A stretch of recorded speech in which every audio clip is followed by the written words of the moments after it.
കൊപ്പം തിരുവേഗപ്പുറ പാലത്തിന്റെ തകർച്ച പരിഹരിക്കാനുള്ള അറ്റകുറ്റപ്പണികൾ ആരംഭിക്കുന്നു. ഇതിന്റെ ഭാഗമായുള്ള പ്രാരംഭ പ്രവർത്തനങ്ങൾ പാലത്തിൽ തുടങ്ങി. പാലക്കാട്, മലപ്പുറം ജില്ലകളെ ബന്ധിപ്പിച്ച് തൂതപ്പുഴയ്ക്ക് കുറുകെയുള്ള തിരുവേഗപ്പുറ പാലത്തിൽ ഒക്ടോബർ 31-നാണ് വിള്ളൽ രൂപപ്പെട്ടത്. ഇതോടെ പാലത്തിലൂടെയുള്ള ഗതാഗതം പൂർണ്ണമായും നിരോധിക്കുകയായിരുന്നു. തുടർന്ന് ഹൈവേ റിസർച്ച് ടീമിന്റെ പരിശോധനയ്ക്ക് ശേഷമാണ് ചരക്ക് വാഹനങ്ങൾക്ക് മാത്രമായി നിരോധനം ഏർപ്പെടുത്തിയത്. അടിയന്തര പ്രാധാന്യം കണക്കിലെടുത്ത പാലത്തിന്റെ തകർച്ച പരിഹരിക്കാനുള്ള അറ്റകുറ്റപ്പണികൾക്കായി സർക്കാർ 25 ലക്ഷം രൂപ അനുവദിക്കുകയും ചെയ്തു.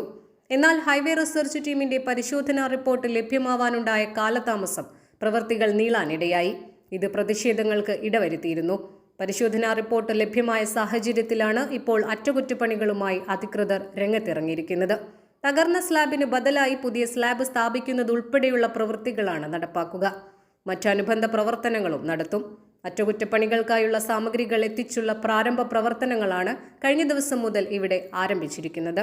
സ്ലാബിന്റെ തകർച്ച പരിഹരിക്കുന്ന വേളയിൽ പാലത്തിലൂടെയുള്ള വാഹനഗതാഗതം പൂർണ്ണമായും നിരോധിക്കേണ്ട സാഹചര്യമുണ്ടാവും.